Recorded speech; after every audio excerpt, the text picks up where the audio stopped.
Hello, everyone out there. I'm delighted for the invitation to share my reflections with you all on the impacts of the COVID-19 on the education sector in Nigeria by the Meridian Views platform. My name is Johanna Daniel Izam, Professor of Construction Management and Vice Chancellor, Plateau State University, Bokos. Well, it's no longer news that we're in a season of lockdowns. This has been occasioned, of course, by the COVID-19 pandemic. It is novel, it is global, it is not peculiar to Nigeria or Plateau State or to any one community for that matter. And because it is a global phenomenon, it has attracted quite a lot of attention within and outside various sectors of the economy of various countries. The lockdowns for us in Nigeria, I believe, are well-intentioned policies of government to enable us keep safe, with an emphasis on the need for people to stay at home, to observe social distancing, and also to maintain very high levels of personal hygiene. If you can also, I believe some form of exercises will be very useful to build the body immunity system, which will also be helpful in resisting the onset of bodily infirmities, as it were. But one of the big questions, of course, the question of the impacts that this pandemic will have on the education sector is on the lips of so many people, particularly stakeholders in the education sector. I'm talking here about parents, I'm talking here about students, I'm talking here about teachers and non-teaching actors, and every other person that is concerned about the development of the national economy. The question, what happens if this pandemic continues for a longer period of time? And I'm excited to note that already federal and state governments are beginning to roll out some policy formulations to be able to mitigate the negative impact of this COVID-19, and particularly academic calendars, which are already distorted. In Nigeria, of course, we already have the double jeopardy of not only the negative influence of the pandemic, but we have also had an ongoing industrial action by academic staff union of universities, and which we hope will be simultaneously addressed within the shortest period of time, so that normalcy will be restored to the academic sector in this country. The federal government has come up with policies basically directing universities to commence online teaching as a means to mitigate the impact of COVID-19 on academic calendar. Here on the plateau, the state government has also announced a policy of school on air project, which is meant to deliver digital content, academic content to our pupils who are now at home. As we speak, I believe resource persons have been identified by the state government to look at 18 disciplines, subject areas, I believe, to resolve issues about content strategy, which basically is meant to use television and radio as medium of transmission of this content to our pupils, and other such details have been necessary to ensure some continuity within the system. The idea of online teaching, digital content, are are not entirely new to the Nigerian education sector. And I believe that it is the right thing to do. And there is opportunity, a whole lot of development space for individual institutions, for state governments, for national policy formulation that can take advantage of the various merits of these e-learning platforms, which were hitherto not very well developed in Nigeria.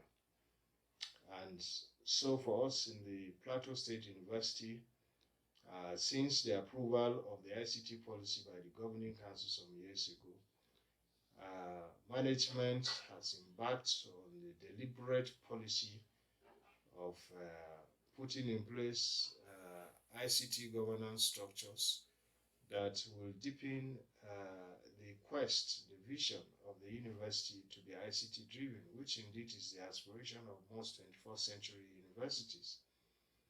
And in that respect, I believe that there will be need for synergy among critical stakeholders, the Senate of the university, the academic planning unit, the ICT, and to come together to develop the scope and strategy for possible formulation of these online teaching techniques.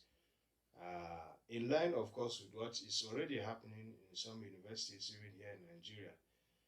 I can easily cite examples of some state universities, Kwara State, for example. I've also got information that Abia State University, Lagos State University have started deploying online teaching mechanisms in the light of this COVID-19 pandemic. And once this synergy is evolved, I believe that an institution-based response mechanism will emerge as soon as it's practical to ensure that a solution is provided for this pandemic. There are so many advantages of the online teaching strategy. Of course, people argue that the lack of physical interface, as is the case in the traditional classroom situation, deprives participants of some level of impact. But whatsoever the demerit, of course, we know that online teaching also has its own merits. For instance, the great flexibility in scheduling lecture times. Offline preparations can be flexible, the time for delivery, the platforms for delivery, creation of e-classrooms can be deliberately tailored to fit the particular needs of subject areas that are involved in this process.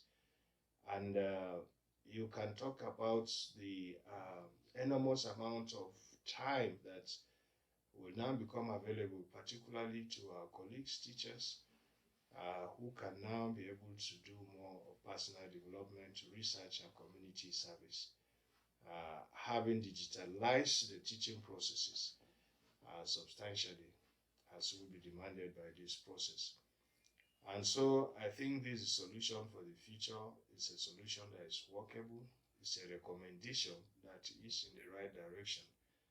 And I believe that as a university, we must work towards enhancing and domesticating our own institution-based solution so that as soon as possible, we begin the deployment of online teaching strategies within the university.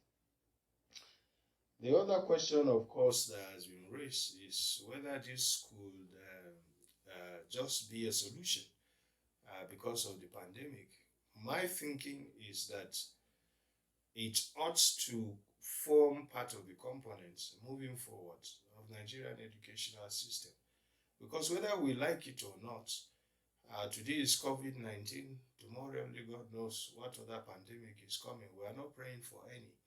But I think that once online teaching capabilities are developed by particularly institutions of higher learning, whensoever pandemics of this nature occur, it will be easier to mitigate their impact because you will not need to insist on physical contact with students before teaching and learning can take place.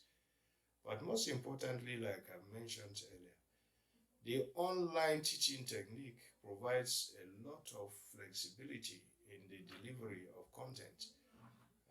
It can also, beyond that, also provide more time for organization of practicals in terms of the science courses, wherein a lot more time can be utilized to group students into smaller units for the purposes of practicals, which will have been competing with teaching time if online techniques are not adopted. I've also talked about, for instance, the situation of where lectures are live streamed in one of the strategies, the possibility of accurate monitoring of attendance of students who are participating in that process can be achieved. Interaction can also be enhanced because questions can be asked real time on the platforms, and it also deepens the culture of personalized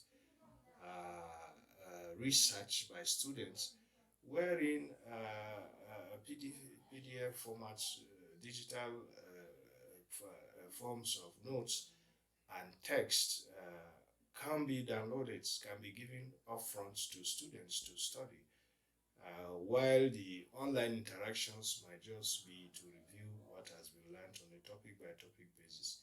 So there's a whole lot of development space and opportunity, potentials of creativity in the online teaching techniques, which I believe is the way to go for the future of pedagogy in the 21st century. So I think beyond the pandemic, institutions of higher learning must look at the advantages of online. Already, institutions in Nigeria, like the National Open University, and like I said, other conventional federal and state universities are into these online techniques of delivering lectures.